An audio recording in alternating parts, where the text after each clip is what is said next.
Yan. Base naman tayo para sa Ibanez na pinakamaangas nilang design, pinakamaangas na base na naka-multi-scale fret wire ang gara nito. Ito ang BTB 605 MLM PWM. So pearl white ang kulay nito. Ang nagkakahalaga ng as of year 2026 ay nasa 69,990. Mura na to sa ganitong klase ng design ng gitara. Sa kung makakita ng ganyan. Ang body niyan, Okumi wing. Tapos yung construction ng neck niyan, neck through. Pag sinabing neck through, hindi yan naka-bolt on. Diretso yung neck niyan hanggang dito sa body. Yung itong neck na to. Yan. Na naka 5-piece maple walnut na may graphite reinforcement rods. Tapos yung scale length nito ay light multi-scale. Tapos ang lobby niyan is 35. Tapos yung high G niya is 34 inches. Tapos ang fretboard niyan ay flamed maple. Fingerboard radius niyan ay 400 mm or 15.75 inches.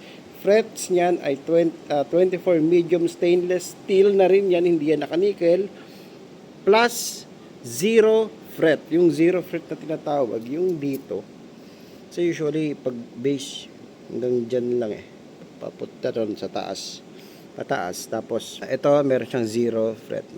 Gara niyang bass na yan. Gusto ko yan. Gusto ko yung bass na yan. Yung nut width niya is 47 mm. Yung bridge niya naka monorail. Pag sinabing monorail, yung kada strings may taghihiwalay na bridge.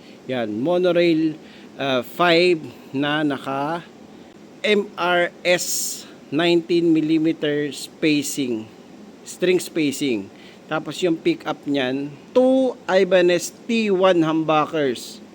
Naka-humbucker yan na neck and bridge. Ang preamp nito, syempre, Ibanez Custom Electronics with 3-band EQ, 3-band equalizer. Ang control nito ay volume.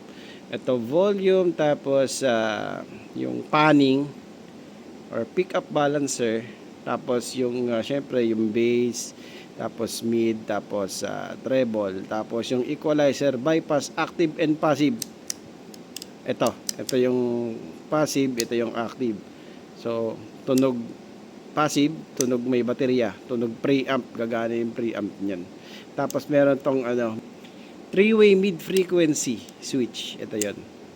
Tapos ang hardware nito, syempre gold. Tapos ang output jack nito ay naka-nutrate na locking jack, na hindi mo basta-basta mabubunot. Kasi meron niyang lock na pipindutin mo muna dito bago mo mabunot yung jack nito.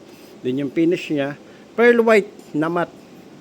Yan, ito ang sa likod niya, meron niyang 9 volts battery.